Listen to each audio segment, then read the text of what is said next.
Well, hey there, everybody. How's it? It is 5 p.m. West Coast time, 2 p.m. Hawaii time, 8 p.m. on the East Coast. And for those of you who are Central Time folks, I believe it is right around 7 p.m.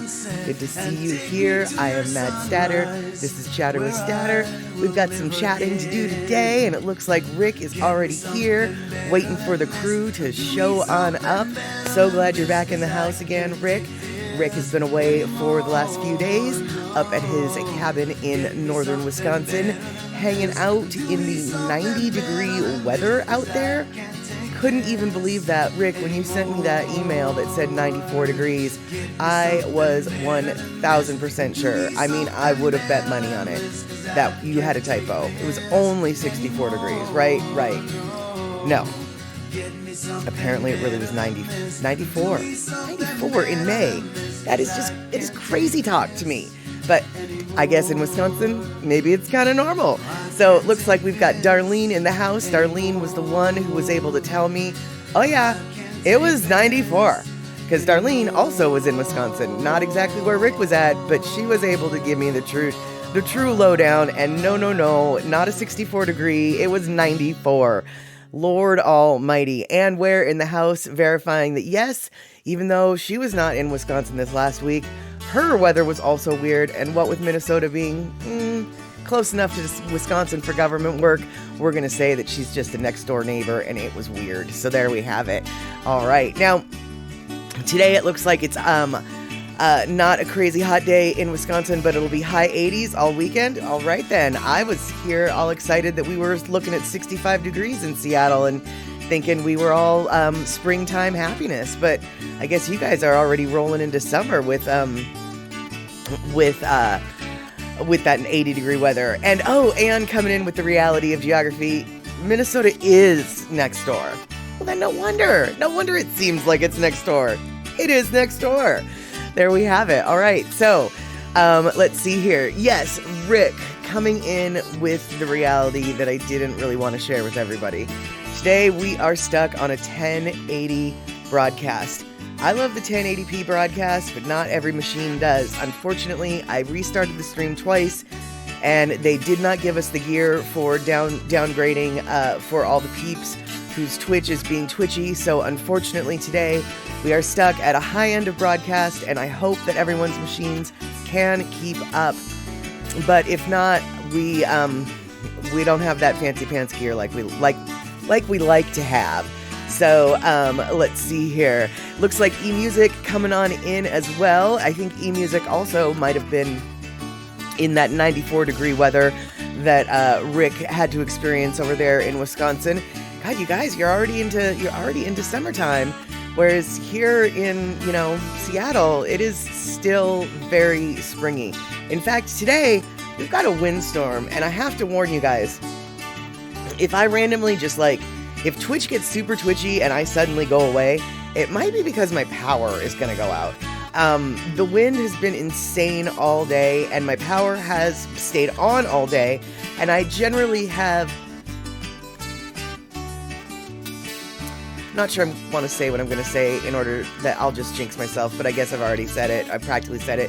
I have generally pretty good luck with power staying on during windstorms, but now that I've said that, I have a feeling the power is probably going to go out before the stream is over. Anyway, don't freak out. Don't take it personally. It's just the wind being all windy out here. And so Rick says, though, that the reality says 55 degrees today with rain, not summer.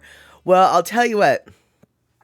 I know that a lot of people are not a fan of rain, but I have seen how the West Coast at this point is on fire, waiting to be on fire, or just finished being on fire.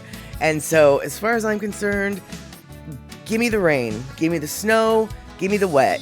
I want green, I don't want brown, I don't want nothing.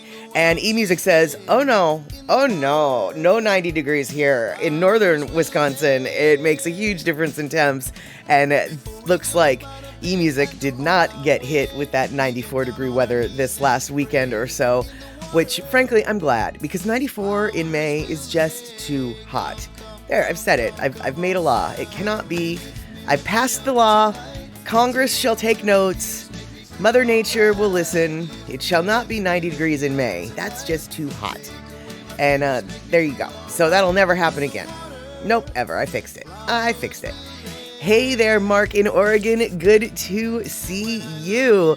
We are sitting here just doing a little weather check because it looks like there's major thunderstorms in northern Wisconsin. There's major windstorms where I'm at. I'm not sure what's going on in your neck of the woods, Mark in Oregon. But if it's windy down there like it's windy up here, it's windy today. Yep, there we have it. And let's see here. Darlene's saying they're already listing allergy counts like tree pollen, mold, grasses, etc., which usually doesn't happen this early. Interesting. So yeah, I guess the 94-degree weather really decided to wake up all of those plants to just get all fancy pants for the spring. What is it? The spring mating season of the plants. All them pollens. Mm-hmm. And so let's see here. It looks like Pocola T is coming in. Hey, Pocola T. And it is cloudy and rain in Aiea, which, frankly, like I was just saying, give me the rain. No problem. The rain is a good plan as far as I'm concerned. Mark, it's 55, windy but no rain. Awesome. Okay, all right. I'd rather have a little bit of rain for you, just like I'd like to have a little bit of rain for me. But no, there's no rain here today. It's actually a really nice day out. It's just really windy. And yeah, we'll see just how long I can keep rolling. Like I said, luckily all day the power has stayed on, but because I've now said that twice, what am I thinking? All right, maybe I should just shut my mouth. Yeah, Mark, it is good to see you. You have been gone for a while, and it's excellent that you're able to come back here for our Wednesday chattery types. So, I'm not sure how many of you are familiar with the date of May 18th, but for those who live in the Pacific Northwest and have lived in the Pacific Northwest for a long time, May 18th is actually kind of an important anniversary. And I don't know if you guys are familiar with the volcano Mount St. Helens, but in 1980, Mount St. Helens erupted in the state of Washington and created the largest volcanic blast on the continental United States, pretty much, I think, in the entire history of the continental United States. And yeah, it is its birthday today, as it were, and so I thought that I would, yeah, exactly, Mark. You know, you're close enough, Mark in Oregon. Mount St. Helens Day is exactly it. In fact, Mount St. Helens Day, May 18th, 1980, was so burned in my memory. I have 42 years ago, exactly, Mark. Like, this is kind of embarrassing, but I remember that day like nobody's business. I wasn't 6 yet. I was still only 5, barely. I would be 6 in a month. We were at the Tacoma Mall shopping. I remember the outfit that my mom bought me that day. I remember hearing about the volcano eruption while we were in the mall. It was kind of scary because I didn't really understand what that meant. But as it turns out, no ash ended up falling in my neck of the woods, but apparently there was ash that fell down in Los Angeles, California. Tons of ash hit the eastern side of the state, and basically that ash went like everywhere for the most part. And so Pocola T, oh yeah, May 18th, friends and I were just talking about that. We were camping on the roof of our dorm, sleeping late, and the eruption woke you up. Wow. Oh my goodness. Yeah, because didn't it happen at 8 in the morning or something? I think by the time we heard about it when we were at the mall, it was already way over. Because I think it was 8 o'clock in the morning, and we were not at the mall at 8 o'clock in the morning. I mean, we might have been there at 9 o'clock in the morning or as soon as the mall opened, because my parents were super early morning people. But yeah, I'm not sure. I think it was it was 8:32 a.m. Yeah, it was sometime in the 8 a.m. Yeah, so we must have been on the way to the Tacoma Mall when it happened. I just remember being in a store. I don't remember what store. I want to say it was Sears or JCPenney's. It was some department store. I can tell you that. when we heard about it. And so I was thinking we could basically just take a little walk back in history and learn a little bit about Mount St. Helens and the changes that have happened since then. Because one of the neat things about Mount St. Helens being such an incredible blast in the United States in modern era, there's a whole lot of learning that has taken place since the eruption, and they basically really had no idea how long it was going to take for the ecosystems and the area to recover. They honestly were convinced that it would be a wasteland for decades upon decades after the eruption, and the area actually ended up recovering and rebounding much quicker than any scientist had ever anticipated. And the ways in which it was recovering were very unexpected. As it turns out, moles and underground diggers like voles and moles and things like that, they were key to getting the environment starting to get back into normal. The little tunnels that they dug through the ash allowed other animals, frogs, squirrels, to come through and go through the desecrated areas to different areas that were slowly recovering. And so the recovering process of the mountain is still to this day being documented, and scientists are absolutely learning a ton from this laboratory that is doing its own work in front of them. And so, Mark, you could see the eruption from your backyard. Wow, I would have been 5, 6 to see. I would have been terrified. Were you scared when you saw that? Was it neat? Was it, because you had to probably be fairly young. I won't ask you how old you were. But 42 years ago, we're all 42 years younger when this happened, right? So I'm just wondering, when you saw it, did you get scared? Because I would have been terrified. I probably would have thought it was neat for a little bit, but then suddenly my little kid brain of all the what ifs, what does this mean? I would have freaked the flying fork out. There's no two ways about it. So I'm curious, what, how bad you freak out, man? Because really, you had to have freaked out a little bit, right? Because your parents had never seen that before. Your parents couldn't have known, oh, honey, it'll be okay. Whenever this happens, it never comes our way. They don't know, right? And did Mount St. Helens have pyroclastic flow? Absolutely, dude. Wet, hot concrete.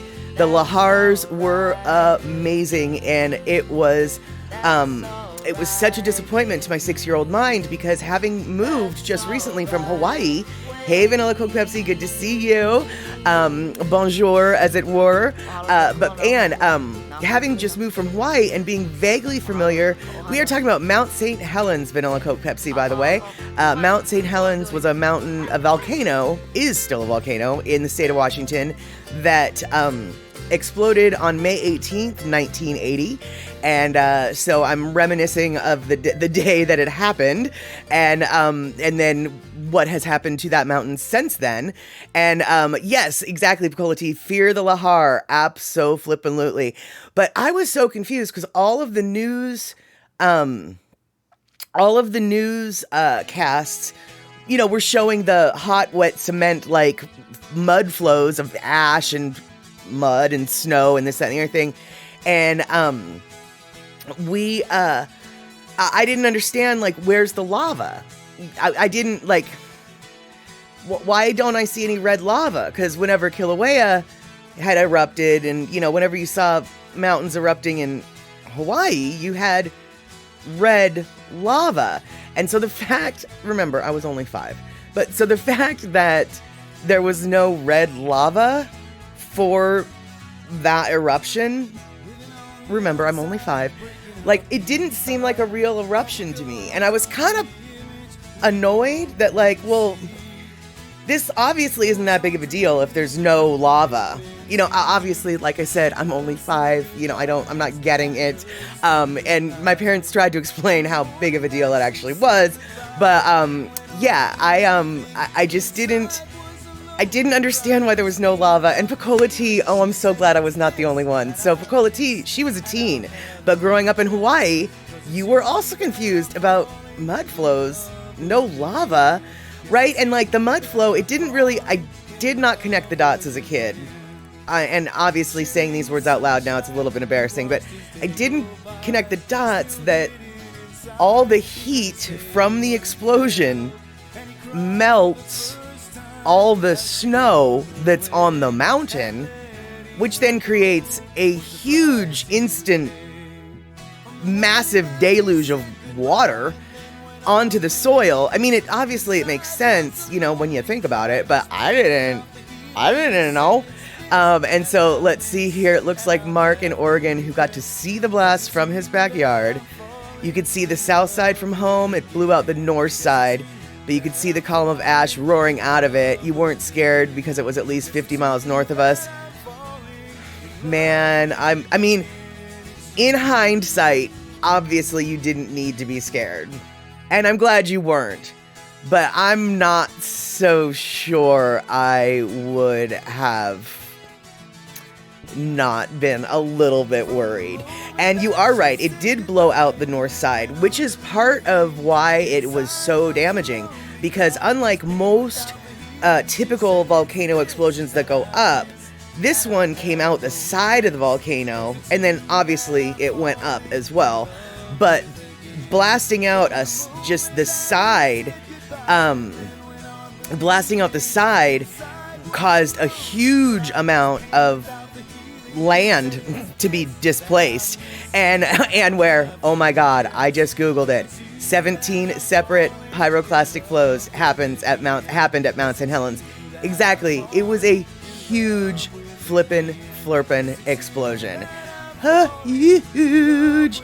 And let's see here. Yeah, and Pecola Tea, exactly like a hot fudge sundae quickly melting. I mean, yeah, very quickly melting. And Mark in Oregon, totally right on. The Tootle River was the river that definitely got the main pyroclastic flows down its river valley, and the Tootle River was messed up. And scary looking. Mark in Oregon, the Tootle River was sure scary looking. I was 12 or 13. My birthday is coming up on the 23rd. Right, yeah, there you go.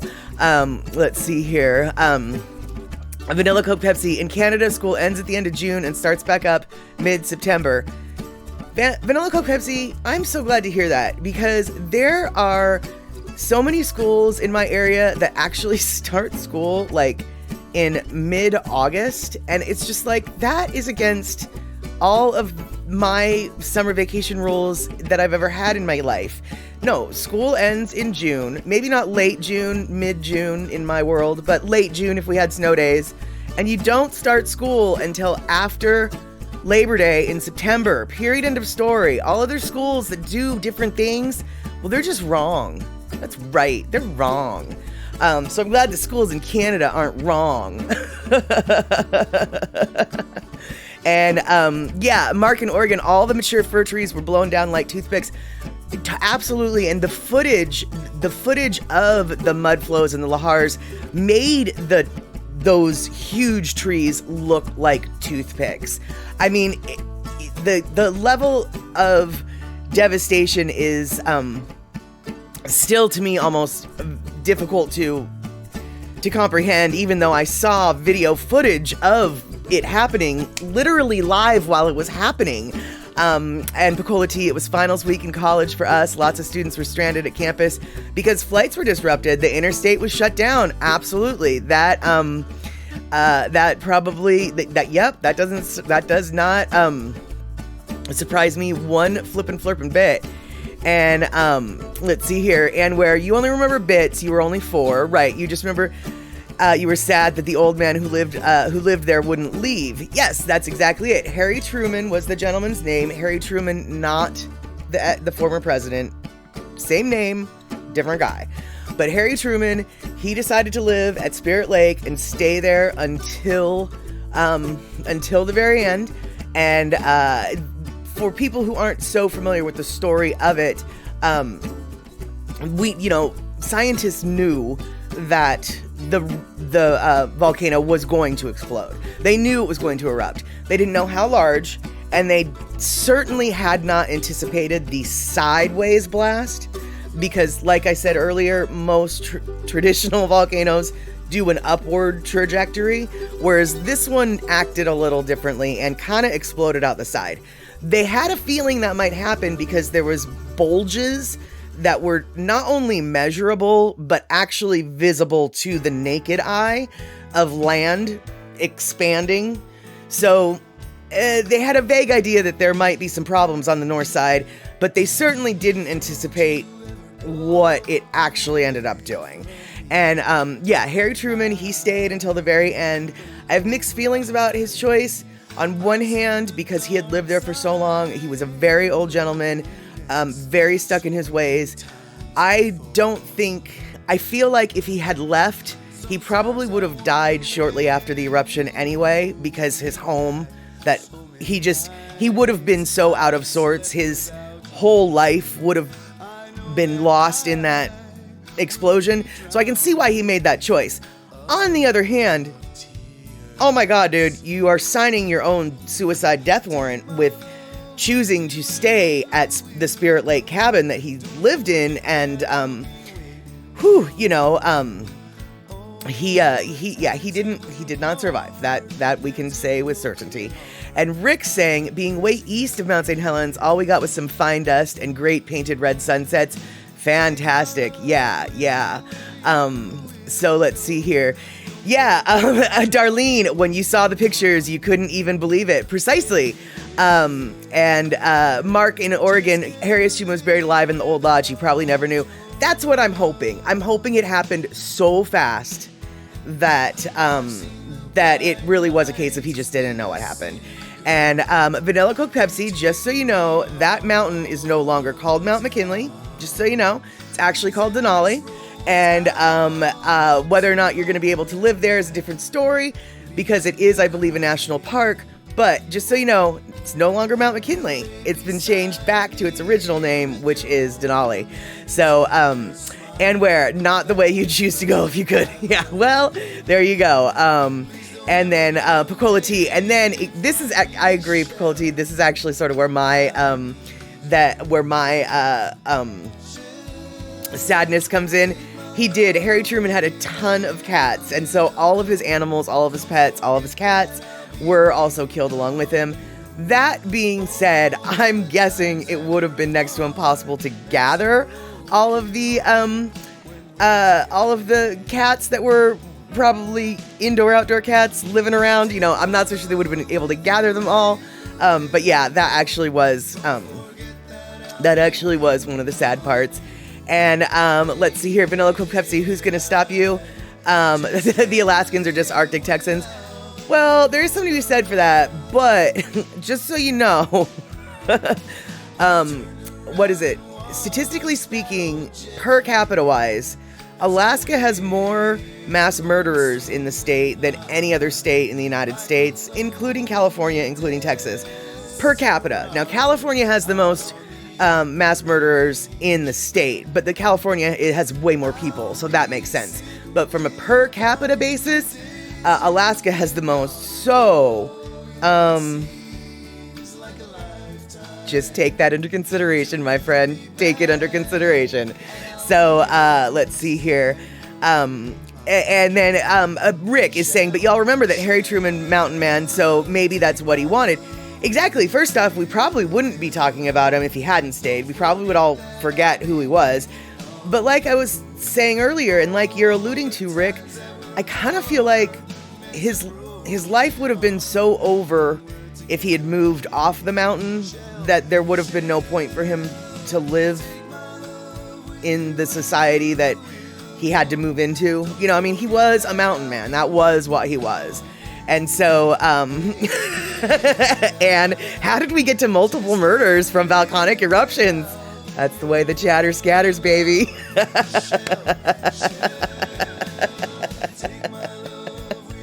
But what I did though, I did pull this particular video off of YouTube. It is a USGS little YouTube. It's about 7 minutes, a little less than 7 minutes long. And so I figured on the day of Mount St. Helens Day, we could all learn a little bit about Mount St. Helens before, during, and after. So I thought I'd share that. However, before we do that, I would like to share one picture that I didn't share last time that Vanilla Coke Pepsi shared with us. And that is a picture of a puppy. So even though we would be like herding cats if we tried to get Harry Truman's cats off the mountain, I'll bet you the puppy would be easy to find. I'll bet you the puppy would be there and go, I'm a puppy. I'm going to follow you wherever you go. And so that is one of the puppies that Vanilla Coke Pepsi has. And I didn't get to show it last time. So I thought I would show it this time because it's a puppy and look at his ears. Or her ears, I'm not sure. Look at the stupid one's ears. That's the stupid one, Vanilla Coke Pepsi says. Oh, Vanilla Coke Pepsi, they're all stupid. I mean, really, they are. But they're so cute. So, I had to show that first because she's a puppy. Okay, so that's the girl puppy. And I just had to show you the little girl floof. So there you have it. And let's see here. While we're looking at the puppies, let's see here. I guess now I'll just go back to my face. Mark in Oregon, though, was saying you've flown over on your way to Arizona and seen the huge crater of destruction in its path. It's pretty amazing to see the damage from the air.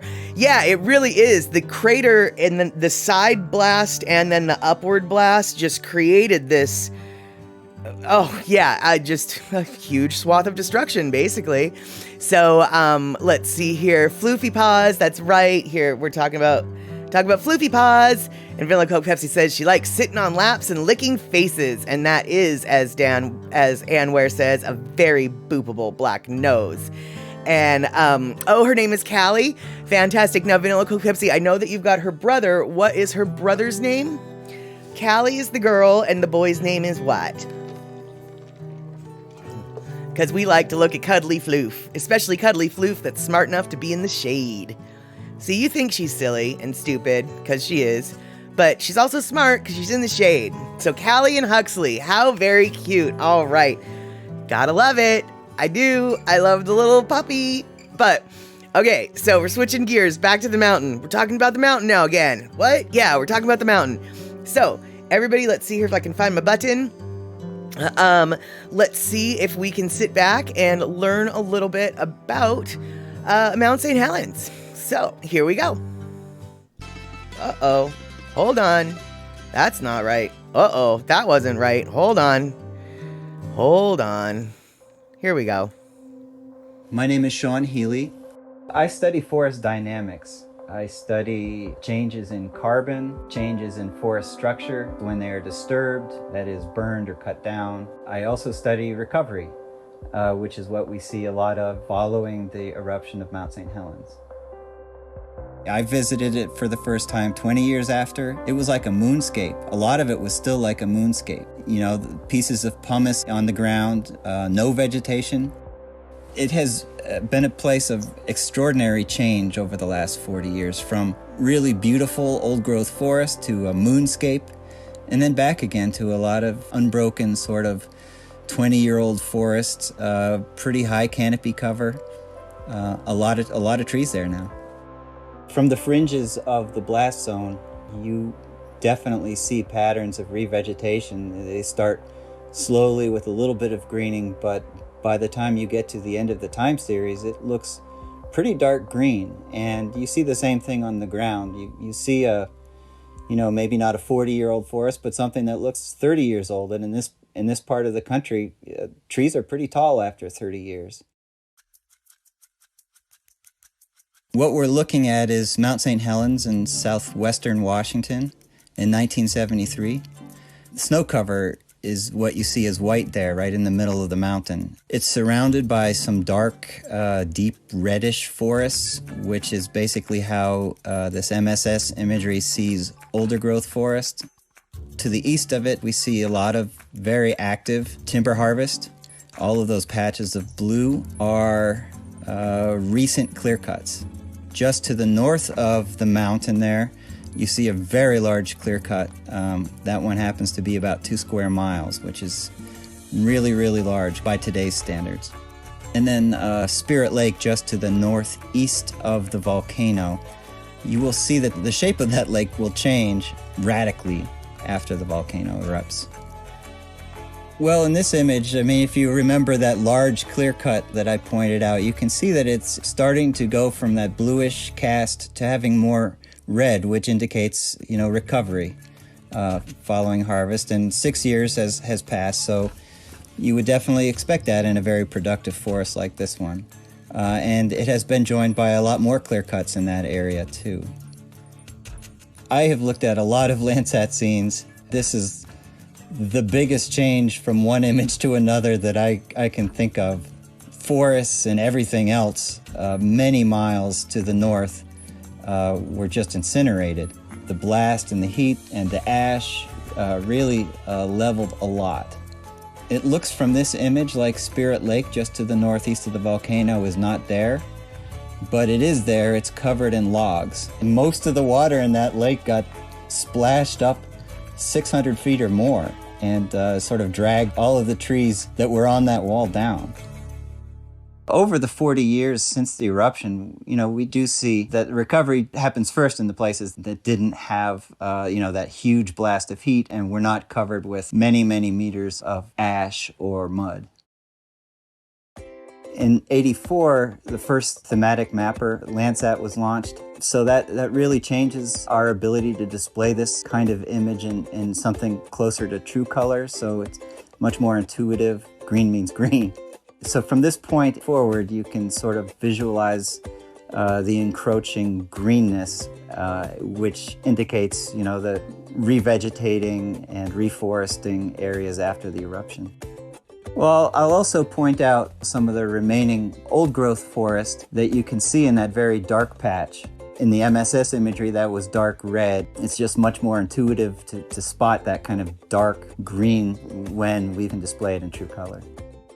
You can see in the early 90s, clear cuts starting to pop up. So basically, it looks like it's going from green to some kind of brownish color. Even as the outer edge of these clear cuts are growing and filling in, the inner edges are greening up and turning green. And by the end of the time series, they look pretty green, even though we just saw them get cut 30 years before that. So we have basically made a model that uses the imagery to predict what percent cover there is. Basically, how thick is the tree canopy here. And through the time series, you can see much of the blast zone going from red, which is 0 trees, to pretty green, which is, pretty solid tree cover. And that's really solid documentation of, the recovery of the forest in this area. You can also see, its neighboring places go from green to red in the opposite direction. Obviously, there are harvests happening, and those are taking away forest canopy at the same time that recovery is adding forest canopy in the place that was affected by the eruption. The really unique part about the Landsat record is the fact that it goes back to the 70s. I can't imagine what it would be like to describe what this volcano did without having a time series of Landsat. We've got 8 years before the eruption and 40 years after the eruption. There is no other asset in the sky that can show us what Landsat does in terms of the effect of this eruption and also the effect of recovery following the eruption. It's just amazingly lucky that Landsat was up there and in its spot in the sky to watch this whole thing unfold.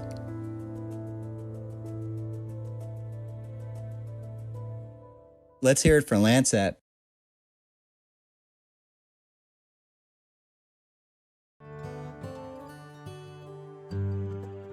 All right. right, I've got to do some things and stuff, getting organized here. All right, there we go. Yeah, so huge amounts of recovery is going on, and like I said, a lot of what they've realized in regards to the animals and also some of the plants, seeds and things were carried through these little mole tunnels by the little squirrels, who then planted the little seeds in areas that were not easily accessible because they had to go through the little ash tunnels to get there.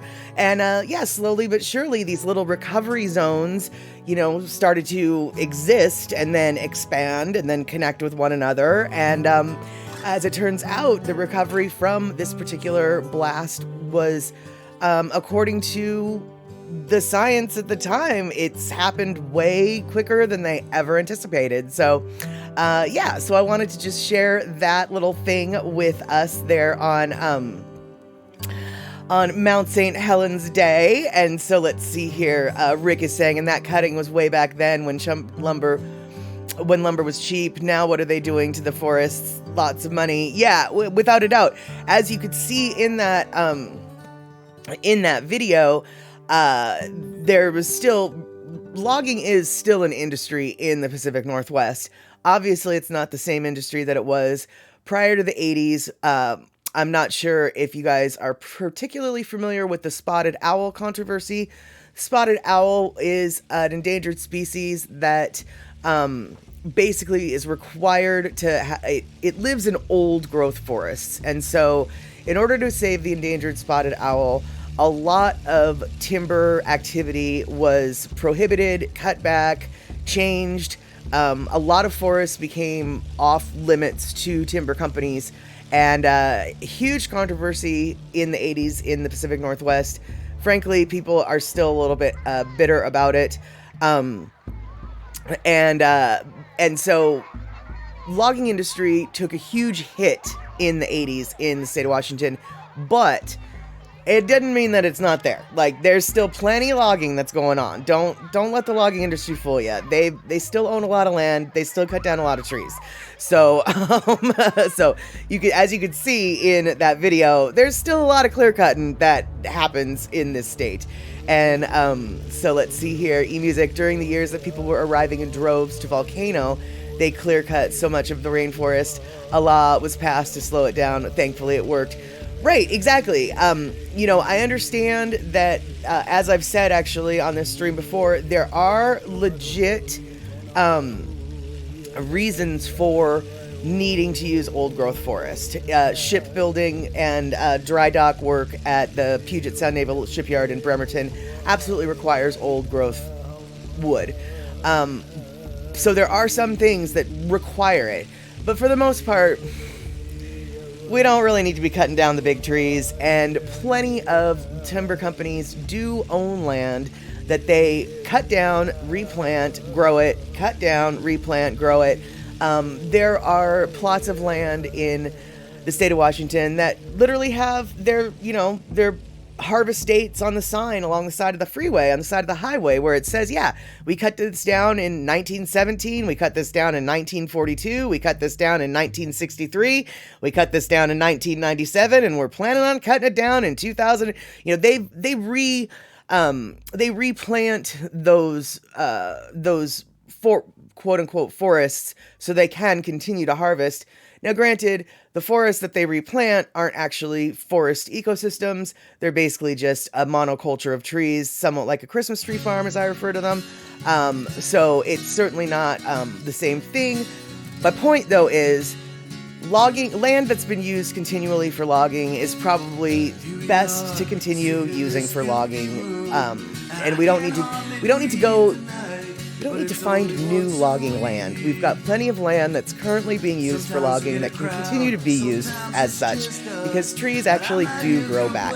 It takes a long time. They're not exactly a renewable resource, I understand, but logging is, well, as Picolati said, her college mascot was a logger. I mean, logging is and remains to this day a huge industry in our state. It is what it is. So, Let's see here. C Honda, good to see you. And where? That looked like a ton of clear cutting all the way to today. Absolutely. Those lands that were clear cut, though, my best guess is the lands on that map that were clear cut are lands that are owned by the logging companies. And like I said, they clear cut them, and then they replant them, and then they clear cut them again, and then they replant them. So, and clear cutting is not really the best way to harvest trees. It's the cheapest way, but it's not the best way to get the highest quality wood, etc. There's a lot of different ways you can log, and clear cutting is really probably one of the worst. It is the cheapest, the most cost effective, but it's also one of the most damaging. So, you know, what you're seeing on the, what you're seeing on that, or what you saw on that map, absolutely, you are totally right, Anware. It looked like a ton of clear cutting all the way to today. Yep, that is true. It continues to happen in this state. Absolutely. And let's see here. Rick says they kept expanding the cut area. Looks like nothing will be left alone. Well, my best guess is that land was probably already owned by a logging company. A lot of forest land in this area is owned by logging companies, so it just, you know, it just is. It's certainly not one of my favorite industries, and I am by no means trying to be a logging industry apologist. I'm just being kind of a realist, and it's like, yeah, they do. That being said, clear cutting a few years ago, maybe more than a few years ago, maybe 10 years ago, we'll say, there was a town in the mountains of Washington called Oso, and you might have heard of it because the mountain fell down upon that town and buried everyone alive, basically. And they did trace back the cause of that landslide to a poorly permitted clear-cutting job that caused the entire side of the mountain to, it was a clear-cutting job near the top, and it changed the drainage of the water flow so greatly that it eventually ended up saturating the hillside, and the entire mountain came down upon that town. So yeah, I'm definitely not a cheerleader for clear cutting. Let me just make that clear. But switching some gears, we're gonna say goodbye to Mark in Oregon because you got to finish some errands, and it looks like E.T. Aloha, Elaine is here and saying hello to everybody. It looks like Palika 72. Pakalika 72 is here in the room as well. We are sitting here talking about Mount St. Helens and the like, because today was the Mount St. Helens anniversary. But, now, I guess now we're really talking about clear cutting and loggers. But it started with Mount St. Helens. We're going to blame it on Mount St. Helens, man. That's right. So let's see here. All right. So, Pakalika, you were still in Hawaii when it blew. Yeah, we had moved here just like a year and a half or so prior to the blowing. And so I absolutely, remember it very well. And it was big time news even in Hawaii. Okay. So then maybe you remember, I don't know if you remember, but were you, because you would have been roughly my age, a little bit older, were you really bummed that there was no lava? Like, I was so bummed that there was no red lava. It really was disappointing.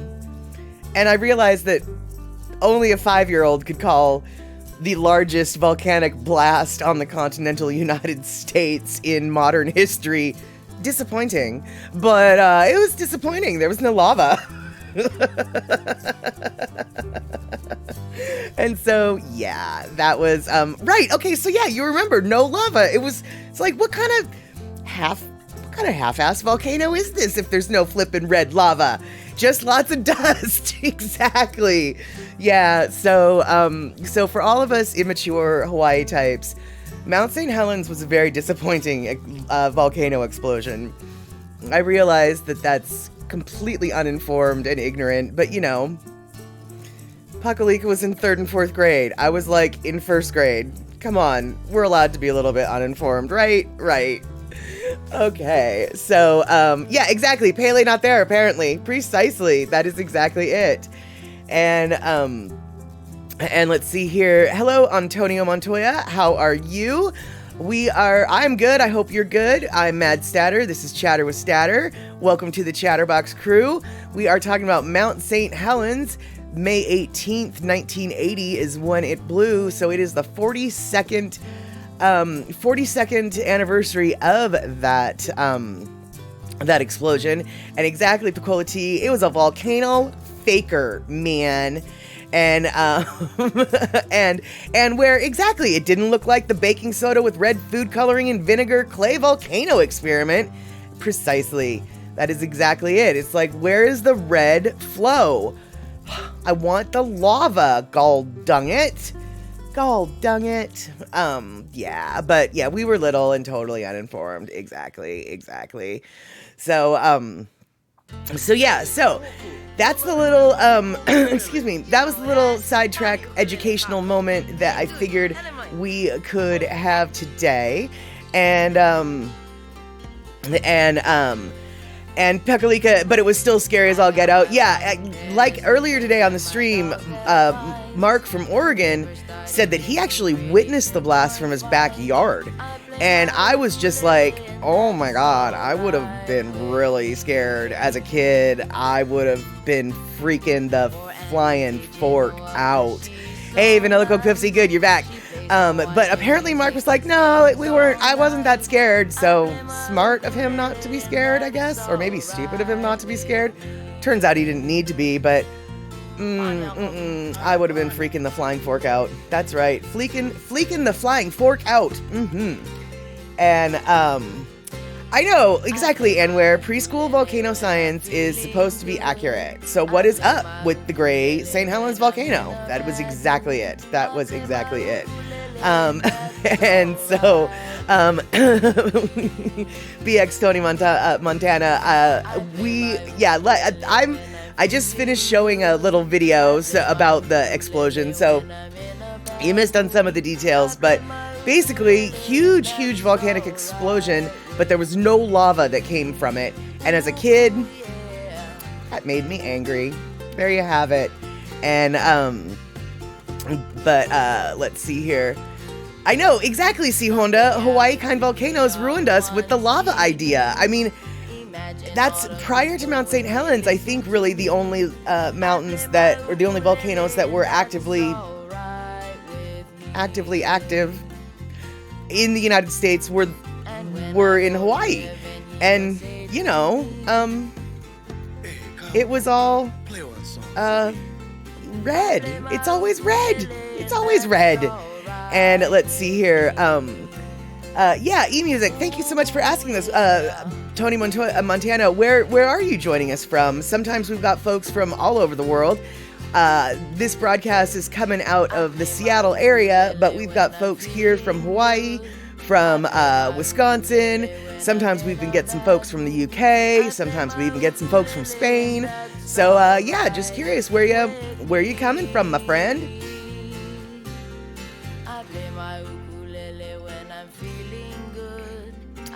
Okay, so now that we put Tony on the spot, I figure what I can do right now is show a little Lono video that I got from Lono, but you can actually get this on YouTube as well. And so why don't we sit back and enjoy a lovely Lono tune, and I will join you in the chat, turn off the mic, and we'll just chit-chat a little bit longer.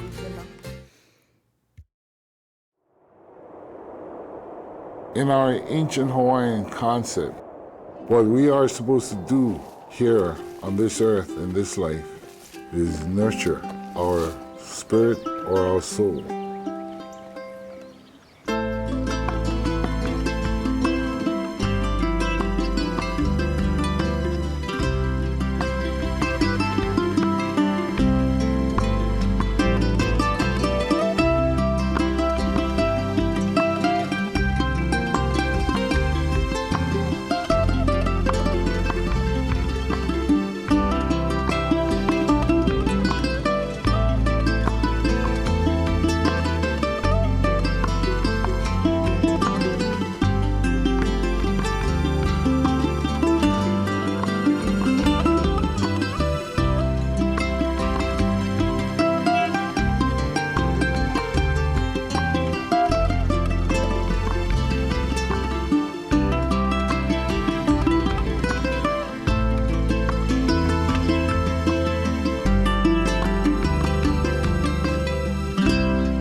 Now, in this ancient concept, life is seen as a full circle.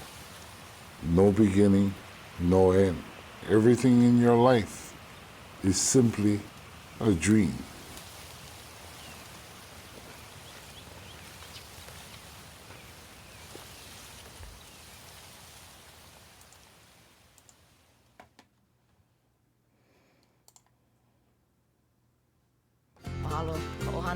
All right, let me make sure I'm unmuted. I think I am. Okay, so right, exactly, Picola T. Who's everybody's blood pressure a little bit lower now? That is it. All right, so for those who are new here and might not know, that musician is a musician named Lono. He goes by Lono Music or Lono of Molokai, and you can hear a lot of his tunes on his YouTube channel. I suggest you go to YouTube and do a search for Lono Music. His username on YouTube is Kaupe'epe'e, which is a Hawaiian name, but if you aren't familiar with how to spell Kaupe'epe'e, it is so much easier just to do a YouTube search for Lono Music, and chances are you'll see that you'll recognize his face, and you'll be able to click on his page and get a bunch of that music for free. Now, if you actually want to purchase a digital download of one of his many CDs, I believe he's got about 15 of them available, you can always just go to lonomusic.com. And it looks like we've got folks who are, looks like Ann Ware has just posted some links to both his YouTube page and his own website where you can purchase his albums. Also on his website, he's got a section called Chords and Lyrics. And so for many of his tunes, you can sing along or play along. Now, this particular song, by the way, Rick, so very close. This song that we just listened to was called Heaven at 131. Not Heaven at 151, Heaven at 131. And for those of you who are wondering, what is 131? That was a studio that he used to work out of on Molokai. He has since had to move out of that studio, and he's living in a different spot now. But the studio that he was living at, it was a home/studio, was where a lot of some of his greatest work has been done. He really enjoyed that studio, and basically, as far as he was concerned, the 131 studio was heaven. And so that song was written in honor of that particular studio. And I believe you can find that. Ooh, now this one is I believe you can find Heaven at 131 on Old Style. It's one of the old style ones, but I'm just not sure. And so, Tony Montana, I'm so glad that you found Lono to be very soothing. Let me just tell you right now, though, that, like I said, that one is an instrumental. He does have music that is in English. He also has music that's in Hawaiian. And the great thing about the chords and lyrics section of his website is the Hawaiian songs, he has them written, in Hawaiian, so you can sing along. But he also has the English translations alongside, so you actually know what that means. And sometimes even on the chords and lyrics section on different songs, he'll have different notations or advice in the sense that, like, oh, this song was inspired by this book. You should go check out this book written by this person, blah, blah, blah. And where Old Style 5 is where Heaven at 131 is. I thought it was Old Style 9, but then suddenly I was like, no, wait, it's 5. But then I thought to myself, no, wait, Old Style 5 has a whole bunch of other songs that I really like. It couldn't possibly have Heaven at 131 as well, but alas, Anne coming in with the facts of the matter, because she's got her little Lono librarian badge as well. Some folks have been known to refer to me as the Lono librarian, but I'm not the only one, because we have a lot of fans of Lono here on this stream. And as Ann Ware just said to you, Tony Montana, welcome to the fan club. Seriously. If you want to just, just listen to random Lono music, well, that's who's going on in the background. And by the way, with Lono, there is so many different styles of music that he does. That was a particularly soothing instrumental, without a doubt. But sometimes he actually has some traditional Hawaiian chants that are like, that can be traced back to 900 AD. He also actually plays rock and roll music, just regular guitar-based rock, oh, I'm in love with you, baby, let's go rock and roll down the world. Actually, that's not any of his lyrics. I was literally just pulling words out of my mouth. But, pulling words out of my mouth, that's not really what I meant to say. Anyway, he has a wide variety of musical styles. So if you go and you're like, oh, this song sucks, maybe I don't like this guy. No, you might not just like that one song. Go listen to another one, because they're all so different. That being said, he's an excellent ukulele player, and he's an excellent guitar player. Guitar and ukulele are what he does, and so that is going to be the foundation for most of the music that he does perform. So let's see here. I'm the president of the fan club, says Anne, but you're just the you're just the secretary. Well, that's good. We make a good team, Anne, for sure. And let's see here. Vanilla Coke Pepsi's talking about wanting to live in Mississippi, and I'm just gonna giggle behind my hand and say, yeah, you don't want to live in Mississippi, but that's okay. And Pakalika, he looks like he is got full of typos, and he's making himself laugh over there, which is hysterical. I love it when people can make themselves laugh. And let's see here. And Lono. And Darlene, Darlene, good explanation. There we go. But Rick, yes, Rick is coming in also. I don't know why I forgot this. So not only does Lono have his own YouTube channel and his own website, he actually works with a couple other musicians. Vic plays bass, Earl plays drums, Lono plays guitar and sings, and they have a band called the Molokai IWI Band, and you can find them on YouTube at the link that Rick just threw up there. And IWI, by the way, is IWI. It means bones, it means ancestors. It's a Hawaiian word, but it's spelled IWI. So if you go to YouTube and you music search Molokai IWI Band, you will also find another Lono project. And right now, Molokai IWI Band seems to be the main focus of what Lono is doing this season, this year. They are they're doing some recording and things like that. So I'm thinking, and this is not anything you can quote me on, but I'm thinking there might actually be like a Molokai IWI Band album that might one day be coming out. And so I suggest that if you guys haven't subscribed to the Molokai IWI Band YouTube page, you might want to look into it, because I have a feeling that there's going to be more videos posted up there pretty soon. That being said, Lono has been updating his YouTube page as well, so it's for free. Why not subscribe to both, right? And let's see here. Pacola T. Let's see here. Pacola T is saying all Lono fan club members required to wear signature Maui Jim sunglasses. I don't think that's true anymore, Pacola T, because I don't think Lono wears Maui Jim sunglasses anymore. Maui Jim sunglasses used to be a sponsor of Lono music back in the day, but I don't think he wears Maui Jim sunglasses anymore. I think you know what? I don't know, actually. I don't know what sunglasses he wears, but I do know that Maui Jim sunglasses did used to sponsor him, so it never hurts to go get some Maui Jim sunglasses, because Maui Jim does have good taste in musicians, as it were. And as Rick says, if you do go to Lono's YouTube page, please subscribe and like. I totally second that request, you guys. So let's see here. What else do we have? Here, Pakalika, you're cracking yourself up more than Crackseed. Nice. And let's see here. Yik Lung to us old schoolers. Let's see here.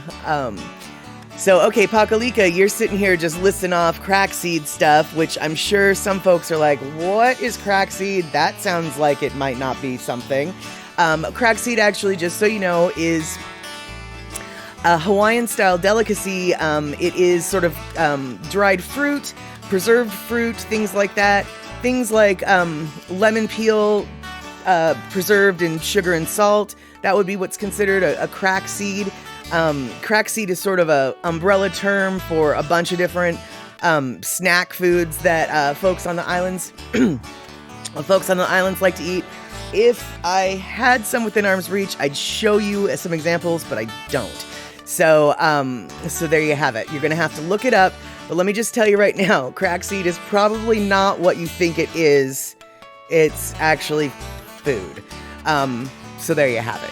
And Cindy Krause, your fingers are crossed. They do a Molokai IWI album. Oh, I'm telling you, I am totally hoping that they do that because on Lono's solo stuff, he oftentimes plays like a lot of the instruments, if not all of them, on the tracks.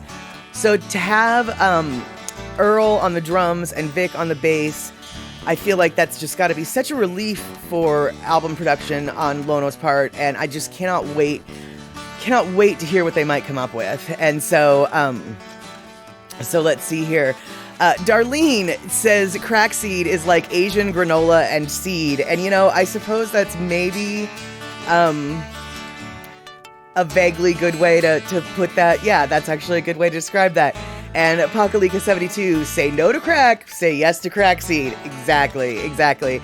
So, Tony Montana, if you're thinking like, why are you guys talking about crack seed? It's a food. It's a food.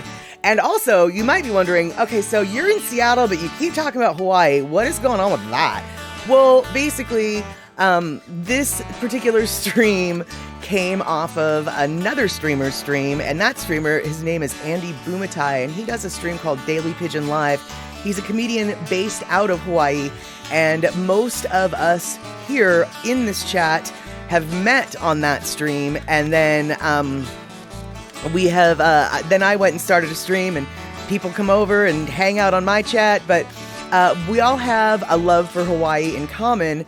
So Hawaii is sort of a topic that we refer back to quite often, even though I do not live in Hawaii. The vast majority of people on this chat don't live in Hawaii. We do all have a desire to live in Hawaii and to maybe go back and visit to Hawaii one day. So Hawaii is always an underlying theme here. And like I've mentioned, Lono is from Hawaii as well. Once again, more Hawaii connection. And as Pakalika says, everyone here is Ohana. If you're not familiar with what the word Ohana means, it is Hawaiian for family. And so everyone here is family, including you if you're still hanging around there, Tony Montana. And so I keep saying Tony Montana and Tony Montoya, Vicky, and interchangeably. I apologize for getting that wrong. I will eventually get that right. But I'm talking to you both times, even when I say the names wrong. So, just so you know. Now, speaking of going to Hawaii, I'm going to be heading to Hawaii in June, and I thought that I was going to be live streaming. Off of YouTube, but I realized that you can't live stream off of YouTube until you have 1,000 followers, and I don't have anything close to 1,000 followers. So when I said that a few weeks ago that I'll be streaming, when I'm in Hawaii, I'll be streaming off of YouTube, that was a total lie. I mean, it wasn't a lie at the time, but I realize now that's not going to happen. And so, Pacola T, am I going to stream via YouTube when I'm in Hawaii? No, I'm not. But I am going to try to live stream via Twitch, because I can stream via Twitch on my phone. Now, it's not going to be the typical chat show that we've got here. It won't be at set times. It'll be literally whenever. But what I'm going to be doing is I'm going to be walking around with my gimbal, and a gimbal that someone named Pacola T might have given me, right? And what basically I'll be doing is I'll have, because you see, I have more than one phone. So I'll be using my phone to be all like, hey, this is where I'm at, and look at me walking down the street, blah, blah, blah. And I'll be streaming. Well, I'll be streaming, so you can see. Now, the gimbal will be in better control over this. But anyway, I'll be streaming, and then I'll have the chat on my other phone. So then I can be like, oh my gosh, Poppy Shaney, that's so funny. I didn't know that that ABC store has fresh poke every morning, which I don't know why that would be funny. But, I'll be able to check the chat, basically. And so my plan is, if I can walk and talk and read at the same time, if I can walk and talk and read at the same time, that is going to be the plan. That is definitely going to be the plan. So hopefully when I go visit the yellow dumpster on Gulick Avenue, Cindy Krause, I'm looking in your direction, we will have a live stream of me coming up to the infamous yellow dumpster that I am the queen of. Yes-siree, and it's way too long of a joke to even begin explaining, but let me just say, there's a dumpster. There's a dumpster, and you can actually see it on Google Maps, in Gulick Avenue, that I have been deemed queen of, and I decided that if you're going to get married, it's a perfect dumpster to have your wedding pictures taken next to. So I will be perhaps getting faux married, and my phone just decided to walk away. But perhaps I'll even be getting faux married, and I'll have some fake wedding pictures for next to that dumpster. So let's see here. Rick, ABC store also has Lahaina rum. Oh, well, I'll be going to the ABC store then, won't I? And Pakalika, go to McDonald's at Discovery Bay and order Simon. Well, I'm not necessarily sure if I'll go to the one at Discovery Bay, but I absolutely am going to go to McDonald's when I'm in Hawaii, and I absolutely will be ordering the Simon, because the Simon is super flippin' good at McDonald's. And I know that that's the strangest thing in the world. Like, you're going to Hawaii. Why would you go eat at McDonald's? Because McDonald's has some things in Hawaii that they don't have on the continental United States. Things like rice, things like Portuguese sausage, things like Spam, and things like Simon. All of these things, that's right, all of these things, I will be eating. And Pakalika, the Discovery Bay one was your hangout? Okay, so I will maybe check that one out. I have to tell you though, Pakalika, I actually am vaguely in my dreams. I'm looking at some real estate, and I'm actually meeting with a real estate agent, C. Honda. I'm meeting with your cousin when I get to go to Oahu in June, and so I've been looking at some real estate, and quite honestly, there are several properties on, I believe, what is it, the Kuhio Avenue? Isn't that where you used to live? What was the street that you used to live on, Pakalika? Because I swear to God, I've been looking at some properties that I think are on that street that you used to live on. And every time I look at them, I think of you, and it's just like, oh, wouldn't that be funny if I end up like, if I end up on that same street. And let's see here. Yes, Vanilla Coke Pepsi. I have heard that your McDonald's has poutine, and I would like to try the poutine at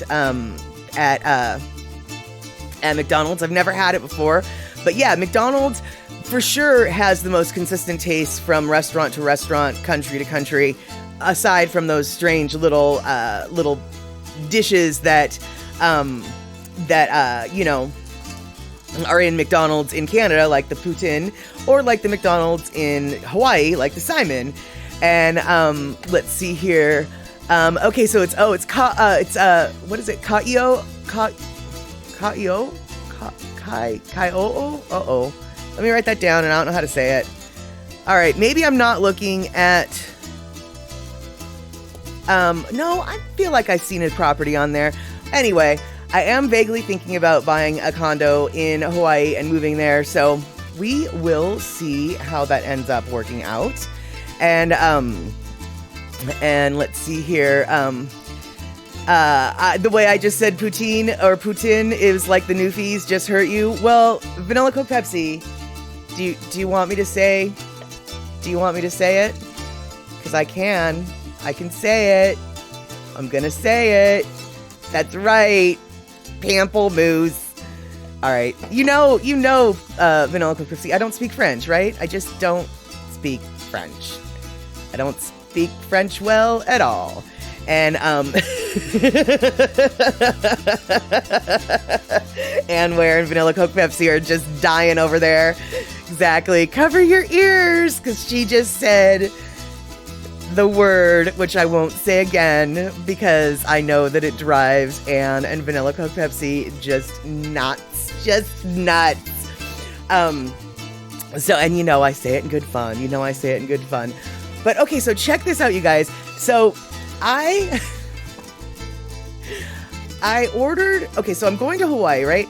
And I decided on the way there,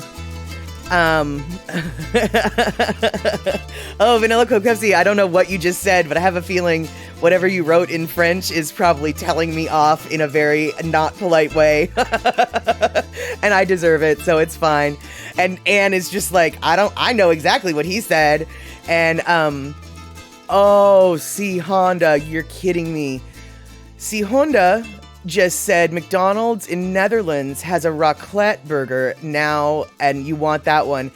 For those who don't know what raclette, and I'm not even saying it right, I'm sure, is basically it's this hunk of cheese that they melt, and then they scoop off just all of the melted cheese from the big hunk of cheese, and it just pours over the burger in this case. And see, Honda, yeah, let's go to the Netherlands together and get that burger.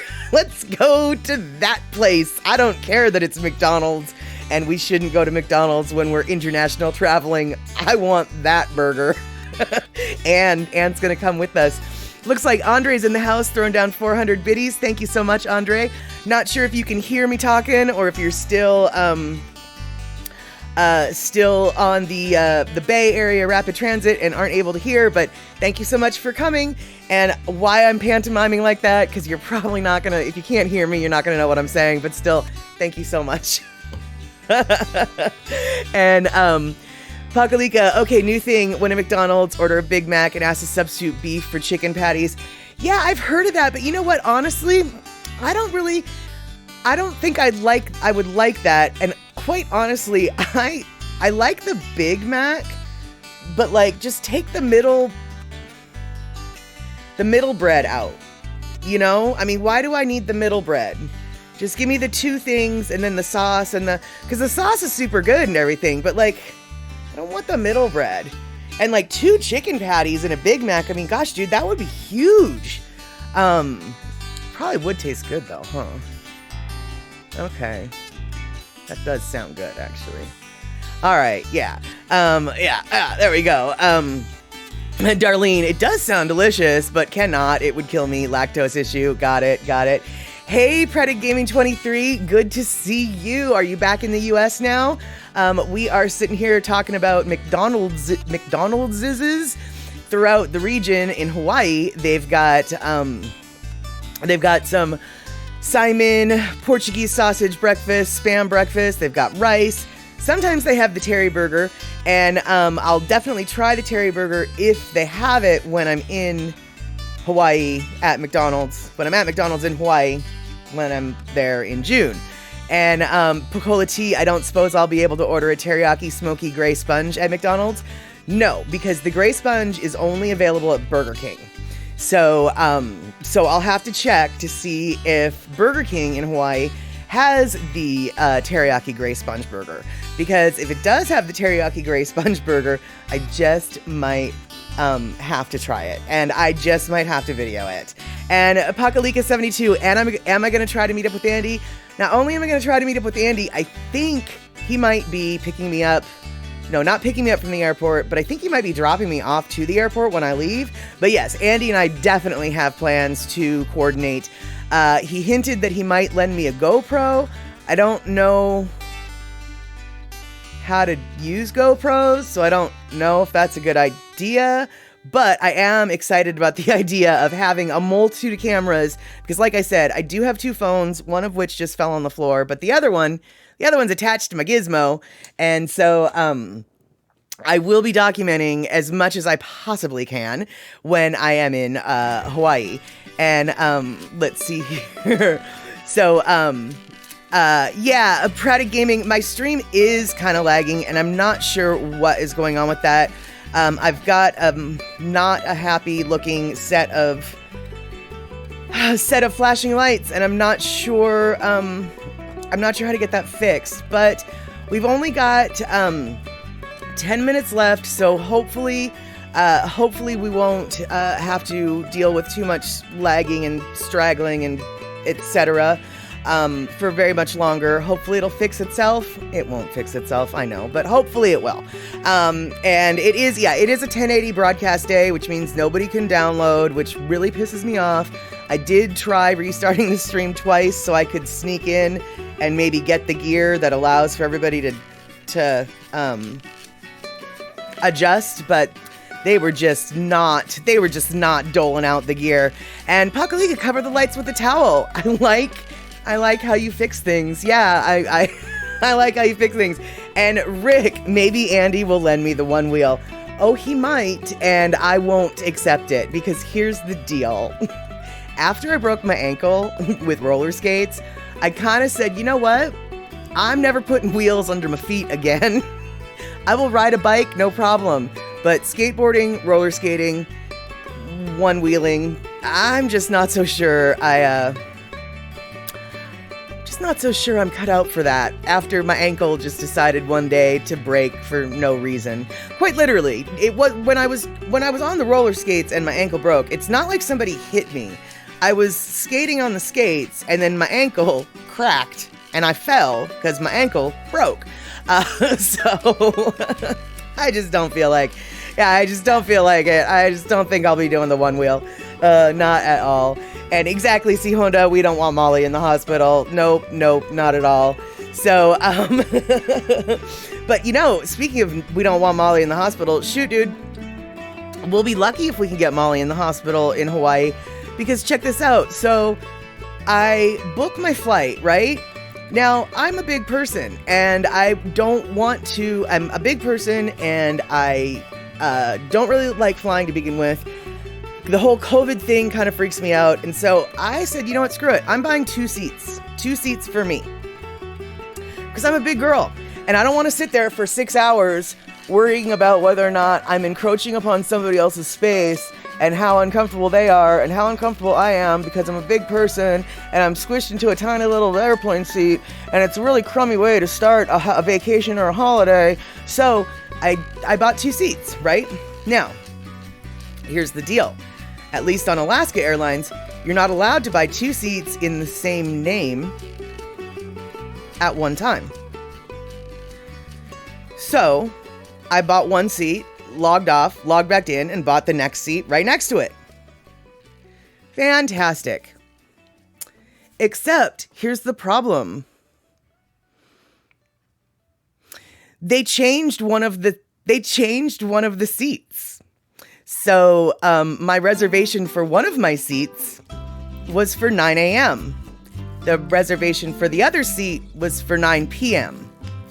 So half of me was going to get there in the morning, and then the other half was going to get there 12 hours later. And so, yeah. So I had to call Alaska, and I was like, I don't think that's going to work. I think we need to make it so I get both seats together. Because I need 2 seats. I need one for my one butt and one for my other butt, but they need to be next to each other, right? And so she laughed, and we got it fixed. But check this out, you guys. So even though, now this is Alaska only, but I'd be willing to bet this is probably true across airline platforms. If you are ever like me and you decide no, I want to have 2 seats, What you need to do is you can't, they won't let you order 2 seats under your same name at the same time. But what you do is you buy a seat and you say that you tell the name for the second seat is comfort seat. And so as long as you can buy a second seat at the same time, but you can't use your name, you have to call it the comfort seat. And when you do that, you actually end up not having to pay certain fees and taxes that a ticket normally would. It actually ends up being a little bit cheaper than if somebody was sitting in that seat. And so everything got settled down, and I got my 2 seats together for my flight 2. Now, Rick coming in with, hey, man, can you upgrade to first? You know, you're spending on 2 tickets. That's actually what I did for my flight back, because here's the deal, the flight back. So all right, so you guys, I managed to get the flight right before gas prices went through the roof. It was a few days after Russia decided to invade Ukraine, and gas prices domestically were starting to creep up. And I was like, oh, dude, I need to order my plane ticket before airfares start going up to reflect the cost of fuel, because fuel worldwide was going up. So on the trip to there, I found the seats for $232. Whereas everybody else, the seats were, 500 some odd bucks. So anyway, on my way back, I think the seats were $240 or $250. But if I bought 2 seats together on my flight back, it would have been $570 or something like that. But if I bought a first class ticket, it just would have been $600. So for $30 more, I got to go to first class. And so yeah, I was pretty stoked that I got to have first class. So I will be having first class tickets for my first time in my life, coming back from Hawaii. And coming to Hawaii, I will have the 2 seats to myself. I'll have my elbow room. I will be a little bit further away from my aisle mate, for COVID concerns is also sort of good, but also for big body concerns, it's super good. So everything ended up working out. But for a minute there, half of me was gonna get there at noon, and the other half of me was going to get there at 9 p.m. until we got that straightened out. But yeah, so the moral of the story though here is, if you guys do ever want to buy a comfort seat, that's what you want to call it, is comfort seat, at least on Alaska, but I'd be willing to bet this is probably universally true across the industry. And it looks like Pakalika is heading out, so poof, I'll see you later, and I will definitely tell Andy I said hi, but I'm sure we will see each other before I head over to Honolulu in June. And so thank you so much, Pakalika, for hanging out. And it looks like it is getting close to the bottom of the hour. So we've got 3 minutes left before this is over. So I think it's time to maybe wind some things up. And let's see here. Before I do the goodbyes, etc., I want to see what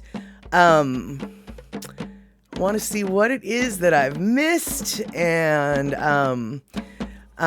let's see here. Looks like we've got folks talking about drill music. I don't know what drill music is, so I'm just gonna let them talk about that, because I don't even know what that is. And exactly, Pacola T, too funny, split seats 12 hours apart. I mean, how is that? Oh, and okay, so best news ever, you guys, though. Pacola T and I figured this out yesterday. I think it was yesterday. I'm going to say it was yesterday. It was yesterday, right, Pacola T? So check this out. Pacola T is coming to Seattle on June 8th. I'm coming to Hawaii on June 8th.